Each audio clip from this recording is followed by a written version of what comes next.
Hey guys, welcome back to invest mindset. दोस्तों, आज हम ये जानेंगे कि ये कंपाउंडिंग का पावर म्यूचुअल फंड में काम कैसे करता है, और हम ये भी जानेंगे कि क्या हम म्यूचुअल फंड के जरिए अपने लिए वेल्थ क्रिएट कर सकते हैं। तो इसका मैं आप लोगों को एक प्रैक्टिकल एग्जांपल देके बताऊंगा, क्योंकि इसके कॉन्सेप्ट के बारे में आप लोगों ने बहुत बार सुना होगा, लेकिन फिर भी कुछ लोग आपको ऐसे मिलेंगे जो कहेंगे कि ये कंपाउंडिंग का पावर म्यूचुअल फंड में या स्टॉक मार्केट में काम ही नहीं करता है, क्योंकि यहाँ तो मार्केट क्रैश होता रहता है वगैरह वगैरह। तो आज के वीडियो में आपका सारा डाउट क्लियर हो जाएगा, क्योंकि अगर आप ये बेसिक कॉन्सेप्ट नहीं समझोगे कि लॉन्ग टर्म में आपका इन्वेस्टमेंट कैसे ग्रो होता है, तो आप लॉन्ग टर्म के लिए इन्वेस्टेड रहोगे ही नहीं और फोकस के साथ आप कुछ अचीव कर ही नहीं पाओगे। इसीलिए ये एक बहुत ही इंपॉर्टेंट वीडियो है उन लोगों के लिए जो स्टॉक मार्केट में या म्यूचुअल फंड में इन्वेस्ट करते या इन्वेस्ट करने का सोच रहे हैं, क्योंकि इस चैनल के जरिए मेरा गोल यही है कि आपको नॉलेज, मोटिवेशन और डायरेक्शन मिले, और इस वीडियो में आपको तीनों मिलेगा, इस बात की मेरी गारंटी है। तो दोस्तों, यहाँ पे हम दो फ्रेंड्स का एग्जांपल लेते हैं जो अलग अलग जगह पे अपनी सेविंग्स को इन्वेस्ट करते। फिर हम इन दोनों के पोर्टफोलियो को डिटेल में एनालाइज करेंगे और ये समझेंगे कि कंपाउंडिंग काम कैसे करता है। तो दोस्तों, इमेजिन करो कि फिलहाल 2001 चल रहा है और दो फ्रेंड्स है, एक का नाम है रॉकी और दूसरा है सनी, और दोनों इन्वेस्टमेंट करने के लिए कोई अच्छा ऑप्शन चुन रहे हैं। अब क्योंकि सनी को कंपाउंडिंग, स्टॉक्स और इन्वेस्टिंग के बारे में कुछ पता नहीं है, तो वो एक ऐसी पॉलिसी में इन्वेस्ट करता है जहां उसको गारंटीड 7% का इंटरेस्ट मिलता है, जैसे कोई बैंक एफडी में या कोई गारंटीड इनकम वाली पॉलिसी में आपको मिल जाता है। क्योंकि अगर आप कोई भी बैंक में जाओगे तो वो इन्वेस्टमेंट के नाम पे आपको कोई ऐसा ही प्रोडक्ट सेल करेंगे, और हम मेजॉरिटी इंडियंस के लिए अभी भी ये एफडी और गारंटीड इनकम वाली पॉलिसीज एक प्रीफर्ड ऑप्शन है। लेकिन दूसरी तरफ रॉकी ने अपनी फाइनेंशियल नॉलेज को थोड़ा इंप्रूव करके रखा था, तो इसीलिए उसने अपनी सेविंग्स को एक इक्विटी म्यूचुअल फंड में इन्वेस्ट करने का प्लान किया, और वो एक सिंपल सा म्यूचुअल फंड चुनता है जिससे उसे सेंसेक्स जितना रिटर्न मिल सके, जैसे कोई इंडेक्स फंड। तो वो टाइम पे सेंसेक्स ऑलमोस्ट 3-4 हजार पॉइंट्स पे था। अब यहाँ पे उसको किसी ने कोई गारंटी नहीं दी थी कि फ्यूचर में उसको कितना % रिटर्न मिलेगा, लेकिन उसकी नॉलेज के हिसाब से उसे ये पता था कि उसके म्यूचुअल फंड का रिटर्न लॉन्ग टर्म में एफडी से ज्यादा ही होना चाहिए। तो ये दोनों 10,000 रुपया मंथली इन्वेस्ट करते। अब दोस्तों, आप में से कुछ लोग कहेंगे कि यार वो टाइम पे इतने पैसे किसके पास थे, हमारी सेविंग्स इतनी नहीं होती है वगैरह वगैरह। तो दोस्तों, मैं ये एक सिंपल नंबर ले रहा हूँ ताकि कैलकुलेशन सिंपल रहे। आप अपनी कैपेसिटी के हिसाब से जितना भी सेव करके इन्वेस्ट कर सकते हो आप वो कर लीजिए, लेकिन आपको इस वीडियो से एक इंपॉर्टेंट लेसन जरूर सीखने मिल जाएगा, क्योंकि अगले ही साल यानी 2002 में मार्केट नीचे जाता है और रॉकी के इन्वेस्टमेंट की वैल्यू गिर जाती है।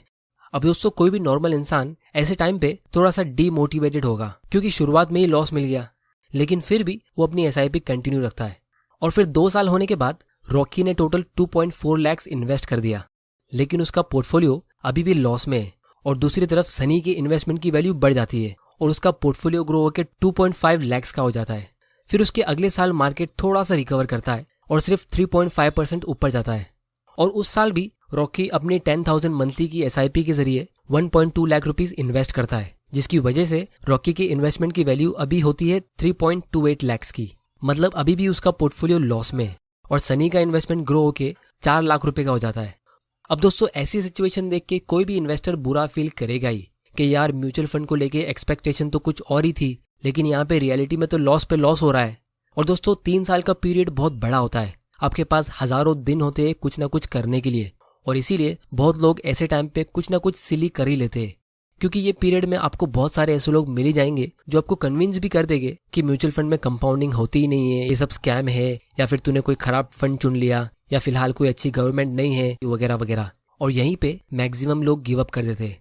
लेकिन रॉकी एक स्मार्ट इन्वेस्टर है, तो इसीलिए वो अपनी एसआईपी कंटिन्यू रखता है, और फिर फाइनली मार्केट बहुत अच्छा परफॉर्म करता है और 72% ऊपर जाता है, जिसकी वजह से रॉकी के इन्वेस्टमेंट की वैल्यू हो जाती है 7.75 लाख।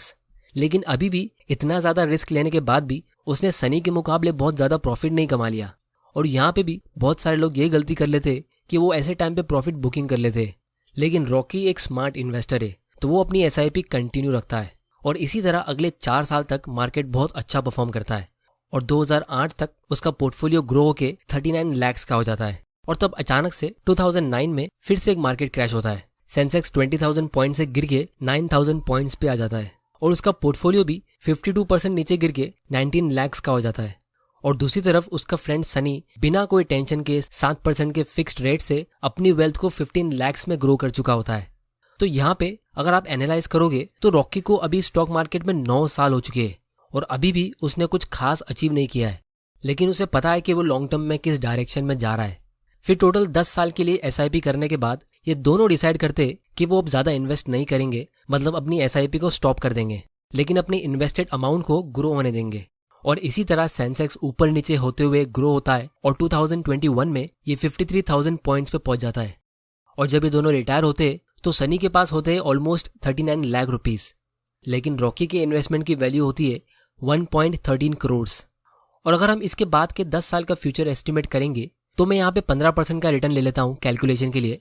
अब दोस्तों फ्यूचर में क्या होगा वो हमें नहीं पता, हो सकता है अगले ही साल 2022 में ही फिर से एक मार्केट क्रैश आ जाए या फिर 5 साल के बाद एक क्रैश आए, वो हमें नहीं पता। लेकिन अगर आप लॉन्ग टर्म के लिए इन्वेस्टेड रहते हो तो जब स्टॉक मार्केट रिकवर करेगा तो आपका पोर्टफोलियो भी रिकवर करेगा। और दोस्तों इंटरेस्टिंग चीज ये है कि हो सकता है आपको अपना पहला करोड़ जमा करने के लिए 20 साल लग जाएंगे, लेकिन दूसरा करोड़ आपकी लाइफ का सिर्फ 5 साल के अंदर आ सकता है बिना आपके कुछ काम किए। और फिर उसके बाद का तीसरा करोड़ 3 साल में आ जाएगा और उसके बाद का चौथा करोड़ उससे भी कम टाइम में आएगा।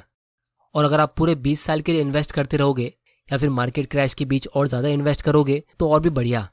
और दोस्तों रॉकी अगर उसके पोर्टफोलियो में से 4% हर साल विड्रॉ भी करता रहेगा तो भी उसकी वेल्थ ग्रो होती रहेगी और उसको रेगुलर इनकम भी मिलता रहेगा, क्योंकि उसका पोर्टफोलियो तो 10-15% के रेट से बढ़ रहा है और वो विड्रॉ सिर्फ 4% कर रहा है। जैसे फिलहाल 1 करोड़ का 4% होता है 4 लाख रुपीस। इसको फायर मूवमेंट कहते हैं, जिसकी ज्यादा डिटेल्स मैंने ये वाले वीडियो में डिस्कस की है, इसकी लिंक आपको नीचे डिस्क्रिप्शन में मिल जाएगी। और दोस्तों अगर सनी जिंदगी भर भी कोई ऐसी जगह पे इन्वेस्ट करता रहेगा जहां उसको 8-9% का गारंटीड रिटर्न मिलता है तो भी वो रॉकी के आसपास कभी पहुंच ही नहीं पाएगा। तो दोस्तों आपको एक फील आ गया होगा कि इक्विटी फंड से वेल्थ क्रिएट हो सकती है या नहीं। लेकिन दोस्तों दिखने में जितना सिंपल लग रहा है ये उतना है नहीं, क्योंकि लोग बहुत सारी मिस्टेक्स कर लेते हैं जिसका एहसास उनको काफी लेट होता है और बहुत लोगों को तो उनकी गलतियों के बारे में पता भी नहीं चलता है। तो इसीलिए कुछ ऐसी बड़ी बड़ी और कॉमन मिस्टेक्स के बारे में आज मैं डिस्कस कर लेता हूं जिसको अवॉइड करके आप अपने लाखों रुपए सेव कर सकते हो। तो सबसे पहला लेसन हमें इस एग्जांपल से ये मिलता है कि जब आप इक्विटीज में इन्वेस्ट करते हो तो आपका पोर्टफोलियो स्ट्रेट लाइन की तरह ऊपर नहीं जाता है। हमारी एक्सपेक्टेशन ये होती है कि जब हम इन्वेस्ट करें तो उसके बाद मार्केट ऊपर ही आता रहे, लेकिन रियलिटी में ये एक रोलर कोस्टर राइड होती है, क्योंकि अगर ये एक स्ट्रेट लाइन होती तो सब लोग यहीं पे इन्वेस्ट कर लेते। फिर दूसरी कॉमन मिस्टेक लोग ये करते कि वो ज्यादा टाइम तक किसी भी फंड में इन्वेस्टेड रहते ही नहीं है, क्योंकि अगर आप किसी भी फाइनेंशियल एडवाइजर से या कोई नॉलेजेबल पर्सन से पूछोगे तो वो यही कहेंगे कि आपको किसी भी इक्विटी म्यूचुअल फंड में कम से कम 8-10 साल के लिए इन्वेस्टेड रहना चाहिए। लेकिन असलियत में कुछ और ही हो रहा है, क्योंकि अगर आप एमफी का डेटा चेक करोगे जो इंडिया के म्यूचुअल फंड को रेगुलेट करते हैं तो आपको पता चलेगा कि आधे से ज्यादा इंडियंस अपने म्यूचुअल फंड को 2 साल के लिए भी होल्ड नहीं करते। आप खुद देख सकते हो 12% लोग अपने म्यूचुअल फंड में 1 महीने से भी कम टाइम के लिए इन्वेस्ट करते, मतलब इसके अंदर भी लोग ट्रेडिंग करते। और ये 36% लोग अपने म्यूचुअल फंड को 1 ही साल में बाय और सेल कर देते, जिसपे वो एग्जिट फी अलग पे करते होंगे, क्योंकि ऑलमोस्ट सारे म्यूचुअल फंड में आपको 1 साल से पहले एग्जिट करने पे 1% की फी चार्ज होती है। फिर ये लोग उस पर ज्यादा टैक्स भी पे करते होंगे, क्योंकि 1 साल से पहले प्रॉफिट को विड्रॉ करने पे आपको ज्यादा टैक्स पे करना पड़ता है। तो ऐसा करने से वेल्थ क्रिएट करना और कंपाउंडिंग के पावर को यूज करना तो बहुत दूर की बात है, लोग बस एक्स्ट्रा फी पे करते रहते। और इसका मेन रीजन ये होता है कि लोग डेली मार्केट मूवमेंट को बहुत क्लोजली फॉलो करते और उसके फ्लक्चुएशंस पे ओवर रिएक्ट करते और मार्केट को प्रिडिक्ट करने के चक्कर में रॉन्ग टाइम पे बाय और सेल कर लेते। फिर तीसरी कॉमन मिस्टेक लोग ये करते कि वो बहुत छोटा सा अमाउंट इन्वेस्ट करते और फिर उसका एब्सोल्यूट रिटर्न कंपेयर करते, ना कि परसेंटेज टर्म्स में, क्योंकि कंपाउंडेड रिटर्न्स कैलकुलेट करना सबको नहीं आता है। अगर आप 10 साल पहले 50 लाख में कोई प्रॉपर्टी खरीदते हो और आज उसकी वैल्यू 1 करोड़ की होती है तो ये 7% का कंपाउंडेड रिटर्न होता है। और अगर आप 5,000 रुपया कोई म्यूचुअल फंड में इन्वेस्ट करते हो और 5 साल में वो ग्रो होकर 10,000 रुपीज का होता है तो ये 15% का कंपाउंडेड रिटर्न होता है, क्योंकि यहाँ पे आपका पैसा 5 साल में डबल हो गया है। फिर जो लोग लॉन्ग टर्म के लिए इन्वेस्ट कर भी लेते तो वो कोई खराब म्यूचुअल फंड चुन लेते या फिर ऐसे कोई फंड में इन्वेस्ट कर लेते जिसका एक्सपेंस रेशियो बहुत ज्यादा होता है, जिससे अल्टीमेटली उनको कुछ खास रिटर्न नहीं मिलता है। अब दोस्तों इस एक्सपेंस रेशियो का मतलब होता है फीस। जितना ज्यादा आप फीस पे करोगे उतना कम आपका रिटर्न्स होगा। और ज्यादा फीस पे करने का एक रीजन ये भी होता है कि लोग किसी रेगुलर म्यूचुअल फंड प्लान में इन्वेस्ट कर लेते हैं। अब दोस्तों ये रेगुलर प्लान का मतलब ये होता है कि आप किसी एजेंट के थ्रू म्यूचुअल फंड में इन्वेस्ट करते हो तो एक छोटा सा कमीशन उस एजेंट को मिल जाता है, जो यूजुअली आपके पोर्टफोलियो का 1% होता है। जैसे ये एक्सिस ब्लू चिप फंड का एक्सपेंस रेशियो 1.77% का है और उसी के डायरेक्ट प्लान की फीस 0.5% है। अब बहुत लोग इस छोटे से कॉस्ट को इग्नोर कर देते हैं क्योंकि ये तो बस 1% है, लेकिन इस छोटे से एक्सपेंस रेशियो से कितना फर्क पड़ता है हम इसको भी थोड़ा डिटेल में समझ लेते हैं। तो अगर आप इस फंड में 5,000 रुपए का मंथली SIP सेट करते हो 10 साल के लिए तो आप टोटल 6 लाख रुपए इन्वेस्ट करते हो। तो रेगुलर प्लान में इन्वेस्ट करने वालों को इस म्यूचुअल फंड से पिछले 10 साल में 16.9% का रिटर्न मिला, जिसके हिसाब से उनके पोर्टफोलियो की वैल्यू होती है 15.43 लाख। और डायरेक्ट प्लान में इन्वेस्ट करने वालों को इसी फंड से 18.1% का रिटर्न मिला और उनके पोर्टफोलियो की वैल्यू होती है 16.71 लाख। तो रेगुलर प्लान में इन्वेस्ट करने वालों का ये टोटल 1.27 लाख का लॉस हुआ। अब दोस्तों कहने को तो ये सिर्फ 1.27% था, लेकिन आपके एक्चुअल इन्वेस्टमेंट पे ये 21% का लॉस होता है। और दोस्तों ये तो सिर्फ एक म्यूचुअल फंड का एग्जांपल है, लेकिन ऐसा लॉस आपको सारे रेगुलर प्लान में देखने को मिलेगा। जैसे ये वाला एक म्यूचुअल फंड है जिसने इसमें 10 साल पहले 10,000 रुपए की SIP सेट की थी, तो डायरेक्ट प्लान में इन्वेस्ट करने वालों को 33.5 लाख मिला, लेकिन रेगुलर प्लान में इन्वेस्ट करने वालों को 30.5 लाख मिला, मतलब ऑलमोस्ट 3 लाख रुपए का लॉस। तो जितना लॉन्ग टर्म के लिए आप ऐसी हाई फीस वाले फंड में इन्वेस्टेड रहोगे, आपका लॉस उतना बढ़ता रहेगा। अब दोस्तों मैं ये इसलिए बोल रहा हूँ क्योंकि आज भी बहुत सारे लोग रेगुलर म्यूचुअल फंड में और हाई फीस वाले फंड में इन्वेस्टेड है, और बहुत लोगों को ये बात पता भी नहीं होगी कि इंडिया में 2013 से पहले जितने भी म्यूचुअल फंड्स होते थे वो सब रेगुलर फंड ही होते थे, क्योंकि जनवरी 2013 के बाद ही सेबी ने रूल निकाला कि सारी म्यूचुअल फंड कंपनीज को उनके जितने भी फंड्स है उन सब के डायरेक्ट प्लान भी लॉन्च करने पड़ेंगे। तो जिसने भी 2013 के पहले किसी भी म्यूचुअल फंड में इन्वेस्ट किया होगा तो उन लोगों ने रेगुलर प्लान में ही इन्वेस्ट किया होगा। और इसीलिए अगर आप किसी भी डायरेक्ट प्लान का पास्ट रिकॉर्ड चेक करना चाहोगे तो आपको 2013 के पहले का रिकॉर्ड मिलेगा ही नहीं, क्योंकि उससे पहले डायरेक्ट प्लान होते ही नहीं थे। लेकिन दोस्तों आज हमारे पास बहुत सारे मोबाइल ऐप्स है जहां से हम इजीली डायरेक्ट प्लान में इन्वेस्ट कर सकते हैं। इनमें से एक है IND मनी ऐप। अब दोस्तों इस ऐप की खास बात यह है कि इसके जरिए आप एकदम आसानी से अपने एग्जिस्टिंग रेगुलर म्यूचुअल फंड को डायरेक्ट म्यूचुअल फंड में कन्वर्ट कर सकते हो। इसका मैं आप लोगों को एक लाइव एग्जांपल दिखाता हूँ। तो जब आप अपने पोर्टफोलियो को इनके साथ सिंक कर दोगे तो आपको यहाँ पे सामने ही एक नोटिफिकेशन आ जाएगा कि आपने कोई रेगुलर म्यूचुअल फंड में इन्वेस्ट किया है। तो आपको यहाँ पे क्लिक करना है, फिर उस फंड को सिलेक्ट करना है, फिर जो अमाउंट आपने रिसेंटली इन्वेस्ट किया है तो उसको ट्रांसफर करने पे आपको एग्जिट फी और कैपिटल गेन्स टैक्स लगेगा। तो इसीलिए ये ऐप आपको सजेस्ट करेगा कि आप उसे थोड़े टाइम के लिए होल्ड करके रखो, और जब उसका 1 साल कंप्लीट हो जाएगा तब आप उसे ट्रांसफर कर दो। तो आप इस स्मार्ट कैलेंडर के जरिए देख सकते हो कि कितना अमाउंट अभी डायरेक्ट प्लान में ट्रांसफर होगा और कितना होल्ड पे है, जो एग्जिट फी और टैक्स की वजह से फ्यूचर में ट्रांसफर होगा। फिर आपको कंटिन्यू पे क्लिक करके कंफर्म कर देना है, और इसी तरह जो भी आपके रेगुलर प्लान के यूनिट्स होंगे वो डायरेक्ट प्लान में कन्वर्ट हो जाएंगे, और जो भी यूनिट्स आपके फिलहाल होल्ड पे उसके लिए आपको फ्यूचर में अलर्ट्स भी आ जाएंगे। तो ये सबसे फास्टेस्ट और आसान तरीका है अपने रेगुलर म्यूचुअल फंड को डायरेक्ट प्लान में कन्वर्ट करने का, वो भी फ्री में।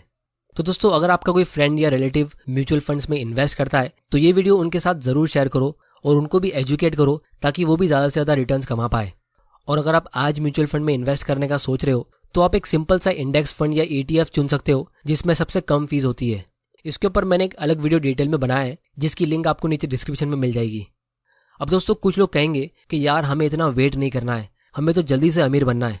तो दोस्तों आप वो भी ट्राई कर सकते हो, आप बिजनेस करो, ट्रेडिंग करो, जो मन करता है वो करो, लेकिन उसके साथ में आप अपनी इनकम का एटलीस्ट 10-20% सेव कर ही सकते हो और उसको स्टॉक्स या इक्विटी फंड्स में इन्वेस्ट करके लॉन्ग टर्म के लिए होल्ड कर सकते हो, ताकि अगर आपका जल्दी अमीर बनने का प्लान पूरा नहीं होता है तो एटलीस्ट लॉन्ग टर्म के लिए आप सेफ रहोगे। क्योंकि दोस्तों जितना आसान फाइनेंशियल फ्रीडम अचीव करना हमारी जनरेशन के लिए हो गया है, उतना आसान इतिहास में ये पहले कभी नहीं था। सिर्फ 10 साल पहले म्यूचुअल फंड में इन्वेस्ट करने के लिए आपको बहुत सारे डॉक्यूमेंट्स फिल करने पड़ते थे, दुनिया भर के चक्कर काटने पड़ते थे, लेकिन आज हर एक चीज़ आप घर बैठे बैठे ऑनलाइन कर सकते हो, वो भी एकदम फटाफट। बस आपको पता होना चाहिए कि करना क्या है। तो दोस्तों उम्मीद करता हूँ कि आपको इस वीडियो से कुछ ना कुछ सीखने ज़रूर मिला होगा।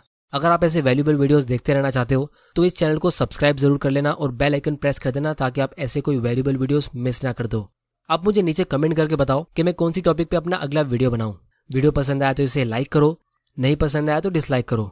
आपका वैल्यूएबल टाइम देने के लिए thank you and good bye.